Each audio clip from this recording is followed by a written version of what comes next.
Oi, gente, tudo bem com vocês? Vocês já perceberam que é muito mais provável a gente encontrar um homem daltônico do que uma mulher?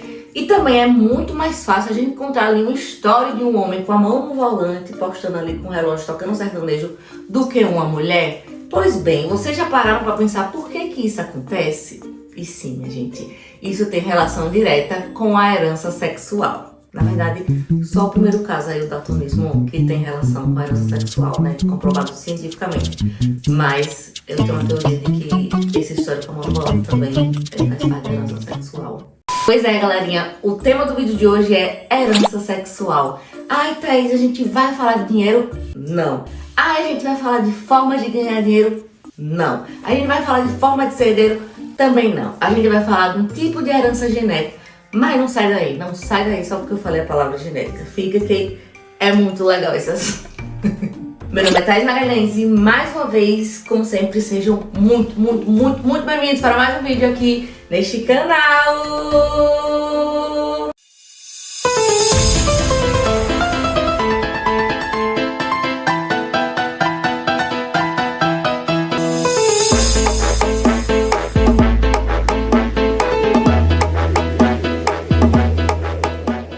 Antes de começar esse vídeo, já deixa o seu like, não esquece, já volta o like aí agora. Se você não é inscrito, é novo por aqui, prazer, se inscreve aí embaixo. E não esquece de ativar o sininho para receber notificação sempre que tiver vídeo novo por aqui. E também me segue lá no Instagram.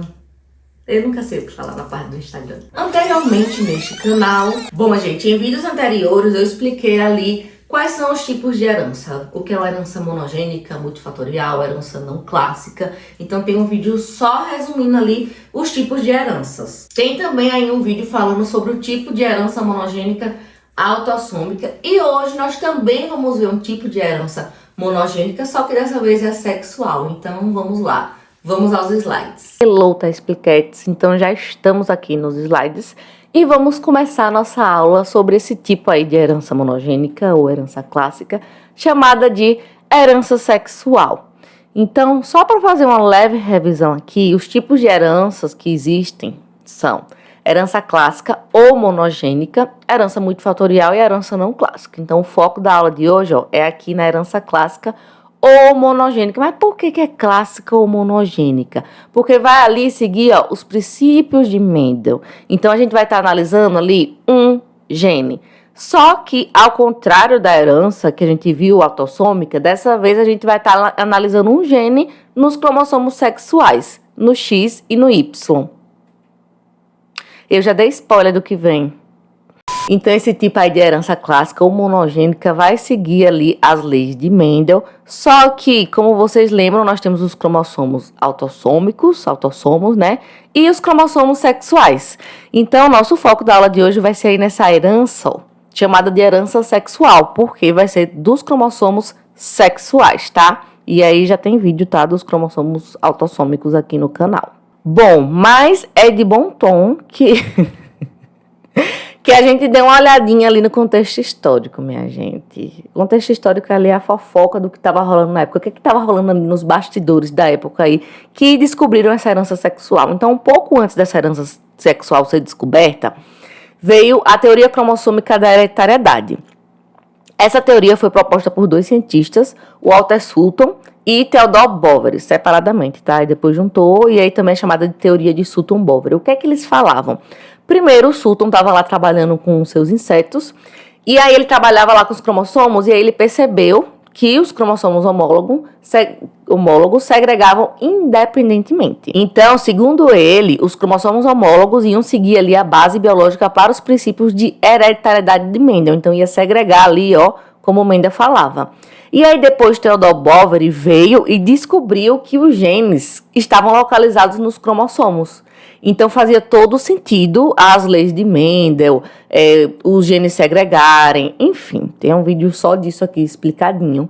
Só que aí, a galera da época, minha gente, se o povo é meio anti-ciência hoje em dia, estou gravando esse vídeo de 2024, se vocês estiverem vendo no futuro, socorro. O povo da época falou, ai, fala sério, que gene tá em cromossomo, que segregação, que...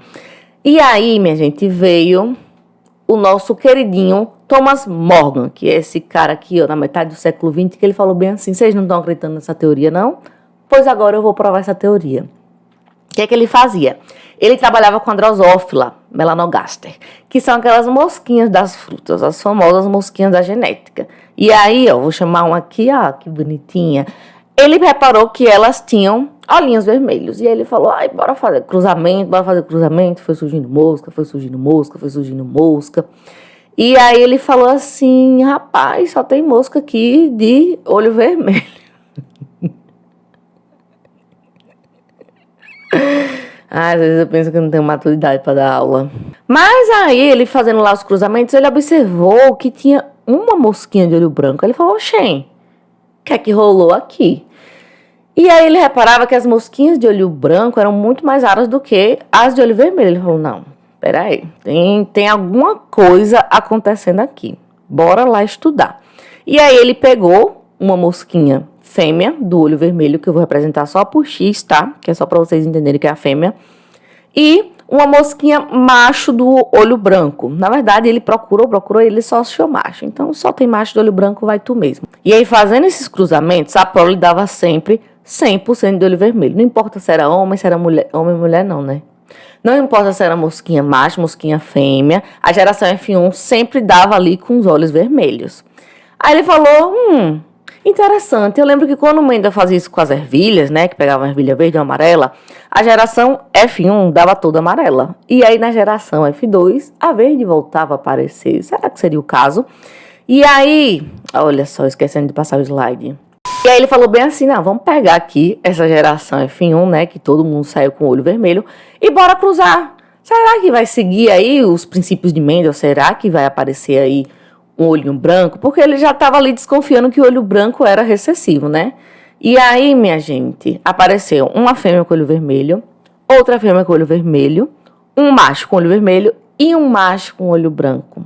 E aí que ele ficou encucado, ele falou, véi, eu não tô ficando doido, não. Só tem macho com olho branco. É a mesma coisa ali quando eu abro o Instagram. Só tem macho postando história com...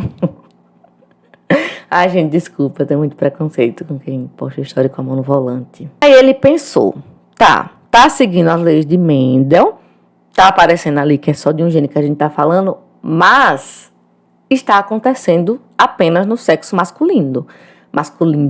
E aí ele concluiu que esse fenótipo do olho branco só podia estar relacionado com o sexo, porque só aparecia nas mosquinhas de sexo masculino. Mas apesar dele estar ali um pouco confuso, né, de por que só em macho, apesar de já estar ali tipo, deve ser nos cromossomos sexuais, esse experimento concluiu de fato que Pap e Mendel estava certo e também que a teoria cromossômica da hereditariedade estava certa. Ele viu ali que existia um gene que estava localizado nos cromossomos e que era no cromossomo sexual, porque só aparecia ali a mosquinha de olho branco no... Só os machos tinham olho branco. E aí, minha gente, eu chamo aqui eles, os cromossomos sexuais, o X e o Y, tá? E aí eu vou botar aqui do lado a colinha. Um sexo genético feminino vai ser XX, então vai ter 2 cromossomos X. Um sexo genético masculino vai ser XY, então vai ter um X e um Y. E aí, ó, vocês estão vendo aí que esse rosinha, a cor rosa, só está presente no X, não está no Y. Por quê? Porque são genes exclusivos do cromossomo X. O que é que Morgan reparou? Que apesar dele só encontrar mosquinhas de olho branco machos, quando ele começou a fazer vários e outros cruzamentos, começaram a surgir, mas bem raramente, em um número bem menor, fêmeas com olho branco. Então ele falou, tá surgindo aqui a maioria macho, mas também surge fêmea. Então, com certeza, esse gene está localizado aqui, ó, no cromossomo X. Nessa parte aqui, ó, que é exclusiva do cromossomo X. E aí, voltando lá para as mosquinhas, ó, a gente tem a mosquinha fêmea, que vai ser XX, e a mosquinha macho, que vai ser XY. O que é que acontece? As fêmeas, ela vai ter 2X. Então, ela pode ser homozigota, lembra? Azão, azinho, ou heterozigota, azão, tá? Já os machos, eles vão ter aí 2 cromossomos sexuais diferentes, tá? Que tem pouquíssimas regiões homólogas. Então, ele vai ter um X e um Y. Então, ele é chamado de hemizigoto. Tá, Thaís, mas por que você tá falando isso? Vamos lá, minha gente, raciocina comigo. A gente tem genes dominantes e genes recessivos. E aí, o que muita gente acha é que gene recessivo não tem o poder de manifestar ali o fenótipo.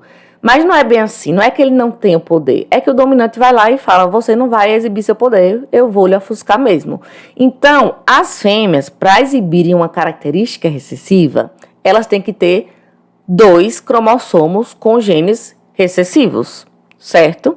Já os machos, eles só têm um X. Então, minha gente, se ele tiver apenas um gene aí no X que seja recessivo, esse gene vai ser expresso. Por quê? Porque não vai ter nenhum dominante ali para falar, não, você não vai se expressar. Então, é por isso, Morgan concluiu, então, que existem muito mais mosquinhas de olho branco macho do que mosquinhas de olho branco fêmea. Porque, ó, vamos lá. Para ser vermelho, as fêmeas precisavam ter apenas um X+, porque o X+, domina sobre o XW. Então, a gente vai pegar aí como exemplo uma fêmea que é homozigota, tá? X+, X+, e um macho que é branco. Observem, ele tem apenas um XW, que é recessivo em relação ao vermelho, e está manifestando ali o fenótipo. Por quê? Porque não tem nenhum dominante para ofuscar ele, já que ele só recebe um X. E o Y tá ali de boa, fala assim, não me importo não me envolvo. Divertidamente do Y tá prestando atenção em outras coisas. E aí, qual seria o resultado desse cruzamento? 2 fêmeas heterozigotas, X+, XW, só que lembra, só precisa de um X+, para ser olho vermelho. Um macho com o olho vermelho, porque ele tem apenas um X+, e outro macho ali com o olho vermelho, porque ele tem apenas o X+. E aí, vocês já observem, já comecem a sacar que os machos aqui, ó, eles não são nem portadores do alelo para olho branco, mas as fêmeas são portadoras, tá? Grava isso daí. E aí vamos testar aqui outro cruzamento, tá? Uma fêmea dessa vez vai ser heterozigota e o macho ali vai ter a cor do olho vermelho, vai ser X+. Então, essa prole, como é que ficaria? Uma fêmea ali homozigota com olho vermelho, uma fêmea heterozigota com olho vermelho, um macho com olho vermelho, e um macho com olho branco. E aí vocês reparem que quem passou esse olho branco aí para esse macho foi a fêmea. Então, por mais que a fêmea não esteja expressando, que ela expresse dificilmente aí esse fenótipo do olho branco, foi ela que fez um macho ser do olho branco, porque foi ela que passou o X para ele. Então, observe que ela é portadora. Só que o fenótipo, a gente olhando assim fala, não sei se é, não sei se não é, mas no macho a gente consegue ver a característica. E aí, fazendo aqui só mais um cruzamento, agora a gente vai pegar uma fêmea de olho branco, que são raríssimas, tá? Então, ela vai ser homozigota, né? Porque o branco é recessivo, então XW, XW, XW, XW. E um machinho ali com o olho vermelho, X+. E aí, o resultado dessa prole seria o quê? Uma fêmea heterozigota, olho vermelho. Outra fêmea heterozigota, olho vermelho. E 2 machos com o olho branco. Então, como eu disse, repare. O macho pai, ele tem olho vermelho. Ele não passou nada para os filhos que seja relacionado com a cor branca. Quem passou foi a fêmea. Então, reparem que sempre que uma fêmea for ali homozigota para uma característica recessiva, os filhos sempre vão herdar essa característica, porque eles recebem o X da mãe e as mulheres vão ser apenas portadoras. Então, é por isso que a gente encontra muito mais mosquinhas com olho branco, macho, do que mosquinhas com olho branco, fêmeas. E aí, esse experimento, além de comprovar que Papo Mendel estava certo, que a teoria cromossômica da hereditariedade também estava certa, comprovou que existe um outro tipo de herança ligada aos cromossomos sexuais, chamada de herança sexual. Então, é isso que a gente vai entender na aula de hoje. Então, chamei eles aqui novamente, o X e o Y, e vamos entender melhor sobre esses cromossomos, tá? Então, essa região de rosinha, que é única e exclusiva do X, como vocês podem ver no slide, os genes que estão nela, a herança que está nela é chamada de ligada ao sexo ou ligada ao X, tá? Porque só tem ali no cromossomo X. Essa parte aí de azul, que vocês estão vendo que é exclusiva do Y e não tem no X, é chamada de restrita ao sexo ou holândrica. E eu sempre escrevo o nome errado nesse slide. Então, restrita ao sexo ou holândrica. Mas, como vocês podem ver aí, existem regiões, ó, que são essas roxinhas, que tem tanto no X como no Y. Então, são regiões que são parcialmente ligadas ao sexo, porque vai ter ali nos dois cromossomos. São regiões que são comuns tanto ao X como ao Y. Tanto é que na hora ali do pareamento, são só essas regiões ali do X e do Y que pareia. O resto é meu e não pareia não. Então, ó, vou botar aqui uma colinha do lado. Tudo que tiver ali de rosa no cromossomo X é a região diferencial do X. Então, é herança ligada ao sexo ou ligada ao X. Tudo que tiver de azul ali é a região diferencial do Y, que é chamada de herança restrita ao sexo ou holândrica. E as partes roxinhas ali são a região pseudo-autossômica. Por quê? São genes que tem tanto no X como no Y. E aí, como a gente já viu, como o Morgan também descobriu, esse gene aí, ó, pra cor do olho das mosquinhas, está ali, ó, o locus, tá na região rosinha do X. Então, é a região exclusiva do X. Então, a gente chama esse tipo de herança da cor dos olhos de mosca de herança ligada ao sexo ou herança ligada ao X. E esse tipo de herança pode se apresentar em dois tipos, como a gente viu também. Ela pode ser dominante ou pode ser recessiva. No exemplo aí das mosquinhas, do olho das mosquinhas de Drosophila, é um tipo de herança ligada ao sexo recessiva. E aí não esqueçam que existem mais dois tipos ali de herança. A influenciada pelo sexo e a limitada pelo sexo. Inclusive, quero pedir desculpa aqui, porque na aula que eu falei de heranças, eu não sabia que essa limitada pelo sexo existia. Pois é, a parte que eu estudei do livro não estava falando disso não, mas enfim. Mas por que, Thaís, que você botou ali separado, você não botou aqui nos cromossomos sexuais? Porque a gente vai ver na aula de hoje que esse tipo de herança, ela acontece nos cromossomos autossômicos. Porém, tem influência do sexo, mas a gente vai entender melhor. Então, vamos lá. Aqui está o quadro geral, tá? Da herança clássica monogênica. A autossômica, como a gente já viu, existe a dominante recessiva. E a sexual, que existe a ligada ao sexo, dominante recessiva. A restrita ao sexo e a parcialmente ligada ao sexo. E ali no limbo, não sei se você fala limbo, mas ali, né? Existe a influenciada pelo sexo e a limitada pelo sexo. Mas vamos ver, então, como essa herança aí ligada ao sexo. A gente já viu, né, que vai ter a forma dominante e a forma recessiva. Então, vai ser ali ligada a genes que está no cromossomo X, a região diferencial do X. A recessiva, a gente já viu, né, o caso das mosquinhas. A fêmea, se ela tiver ali um alelo que seja dominante, ela não vai expressar. Lembra? Ela vai ter o olhinho vermelho. Já o macho, ele só precisa de um recessivo, porque ele é hemizigoto, para expressar a característica. E aí, nessas recessivas, as fêmeas são chamadas ali de portadora do alelo, porque como a gente viu nas mosquinhas, as fêmeas lindamente portavam ali o alelo e eram elas que passavam ali, ó, seja de cor branca para os machos e não os pais dos machos. Então, minha gente, como vocês podem perceber, na herança ligada ao sexo recessiva, os homens sempre vão ter maiores chances de ter ali a doença ou a cor do olho recessiva, seja lá o que for. E as mulheres que portam são raras. Então, um exemplo disso é o daltonismo. É por isso que, tipo assim, eu conheço vários homens daltônicos, mas eu nunca conheci uma mulher daltônica. Então, assim, não é que não exista, mas é muito mais difícil, porque uma mulher, para ser daltônica, ela precisa o quê?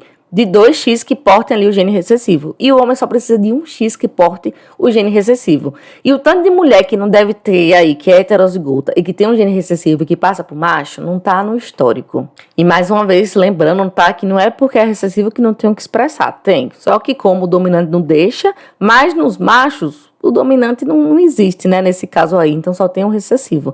E o recessivo, minha gente, quando ele vê que ele não tem um dominante ali do lado, ele canta: oh, aonde nós chegou, valeu a pena esperar. Então, lembrando que essa aula é só uma pincelada, tá? Que vai ter um vídeo só disso, com os heredogramas e resolvendo questões. Mas quais são as características gerais da herança ligada ao sexo recessiva? Então, todos os homens que apresentam um gene vão apresentar no fenótipo também a característica. Ou seja, essa herança vai ser expressa em todos os homens que a recebem, só que só vai ser expressa nas mulheres homozigotas. E aí vale lembrar que mulheres homozigotas são muito raras, são raríssimas. Vale lembrar também que todo pai que vai ser recessivo vai passar esse alelo para suas filhas, tá? Que podem ser portadoras ou que podem expressar, a depender da mãe. E uma filha de uma portadora tem 50% ali de chance de apresentar a característica recessiva. Bom, mas vamos ver aqui a dominante. Gente, a herança ligada ao sexo dominante é muito mais rara. Então, se você tá assistindo esse vídeo para fazer alguma prova, algum vestibular e tal, etc., eu acho muito difícil cair a dominante, porque ela é muito mais difícil de acontecer. Eu sendo mulher e achando isso o máximo. Na dominante, então, tanto os homens como as mulheres só precisam ter ali, né, um cromossomo X com esse gene dominante para a característica ser expressa. Mas, como eu disse, é raro. Eu não posso negar minha felicidade. E aí é muito interessante falar que quando o homem aí que tem essa herança ligada ao sexo dominante tiver uma filha mulher, a filha mulher vai nascer com essa característica. Então é 100% de chance. Por quê? Porque ele só passa o X. Então se o X já tem um gene dominante, só basta isso. E aí um dos exemplos desse tipo de herança é a síndrome de Rett. Mas assim, como eu disse, é muito rara e a gente vai ter vídeo só falando disso. Agora vamos ver aqui mais dois tipos, a herança restrita ao sexo e a herança parcialmente ligada ao sexo. A herança restrita, esse nome faz o quê na cabeça de vocês? Que tem algo sendo restringido. Então, se está restrito, é porque vai acontecer apenas a um grupo ali que foi selecionado. Essa herança restrita ao sexo tá ligada a essa região aí, ó, azulzinho do cromossomo Y, que é a região diferencial do Y. Ou seja, minha gente, esse tipo de herança só acontece em homem, porque só homem vai ter ali o cromossomo Y. Lembrando aqui que eu não estou considerando síndromes e etc., que a gente ainda vai entrar nesse assunto aqui nesse canal. Ela também é chamada de herança holândrica, e esses genes aí da região diferencial, eles são pouquíssimos, minha gente. São de 20 a 30 genes. Então, a transmissão desse tipo de herança sempre vai ocorrer do pai para o seu filho homem. E aí, exemplos disso é a hipertricose auricular, que são aqueles pelinhos saindo do ouvido. Eu não gosto da minha orelha, que é que eu tô tirando ela aqui. E além disso, outro exemplo também são os testículos, tá? Já a herança parcialmente ligada ao sexo, ela vai ocorrer aí, ó, nessa região roxinha, que é a região pseudoautossômica, que vai ter tanto no X como no Y. E aí é só vocês pararem pra pensar, tá, se é uma região pseudoautossômica, se tem tanto no X como no Y, a herança vai ser igual tanto de homem para mulher. Então a chance de herdar para um vai ser igual à chance de herdar para o outro, tá? E lembrando que eu só tô dando uma pincelada, porque aqui vai ser um resumão, para depois a gente fazer vídeo de vários tipos de herança aí separadamente. E, por fim, nós temos a herança limitada ao sexo e a herança influenciada pelo sexo. E esses dois tipos de herança vai acontecer ali nos cromossomos autossomos ou autossômicos. Então, não é mais cromossomo sexual. Mas por que está dentro de herança sexual? Porque, apesar dos genes estarem nos cromossomos autossômicos, eles sofrem influência ali do sexo genético da pessoa. Como assim, Thaís? Vamos lá. A herança limitada ao sexo, o próprio nome já diz, limitada, tá limitado. Então, se tá nos cromossomos autossômicos, esse gene vai ter tanto em macho como em fêmea, tanto em homens como em mulheres, só que ele só vai ser expresso em um dos sexos. Pois é, minha gente, por mais que tenha, ele não é expresso. E um desses exemplos aí é a puberdade precoce, que ocorre em homens, tá? Lembrando que eu tô falando da puberdade precoce genética, porque tem vários outros tipos. Então, é algo característico ali de homem. E, por exemplo, ali para as vaquinhas, para os bois, as vaquinhas que produzem leite. Então, essa produção de leite também é um tipo de herança limitada ao sexo. E nós temos a herança influenciada pelo sexo. O que é que você pensa quando vem influenciada? É tipo assim, sabe quando você faz uma coisa, aí você não quer botar a culpa em você e você fala, não, mas eu fui influenciada. Eu fui influenciada a fazer isso. Ou seja, não é do meu feitio fazer isso, mas eu fiz. Então, são genes ali dos cromossomos autossômicos. Não tem nada a ver ali com as coisas sexuais, mas acabam tendo a ver, porque foram influenciadas, né? Então, um desses exemplos é a calvície. Se vocês repararem, existem muito mais homens calvos do que mulheres. Na verdade, eu particularmente só conheço homem. Esse gene da calvície, ele tá nesses cromossomos autossômicos, só que ele é influenciado pelo sexo genético. Como assim? Nos homens, o homem para ser calvo, a calvície é dominante. Então, vamos supor que a calvície é representada pelo gene C. Então, se ele for cesão-cesão ou cesão-cezinho, ele vai ser calvo. Já nas mulheres, esse gene só se manifesta de forma recessiva. É o contrário dos homens. Então, para uma mulher ser calva, ela tem que ser cezinho-cezinho. Então, por isso que é muito mais difícil você encontrar mulheres calvas do que homens. É muito legal, né? É muito interessante, gente. A genética é muito linda. Enfim, minha gente, é isso. Muito obrigada. Obrigada por você que assistiu até aqui. Vou me despedir formalmente de vocês em 3, 2, 1. Esse foi o vídeo, gente. Muito obrigada pra você que ficou até aqui. Um beijo no coração de vocês. Tchau! Com ideias abertas e o olho avermelhado. Perguntei por que tinha isso na mão. Então ele falou, esse quebra-cabeça tá muito difícil. Mas como vocês podem ver aí, ó, existem reações. Mas como vocês podem ver aí, existem reações de novo. Já os machos, eles vão ter... Já os machos, eles vão ter... Já os machos... Eita, minha boca tá agonia. Então ela também é chamada de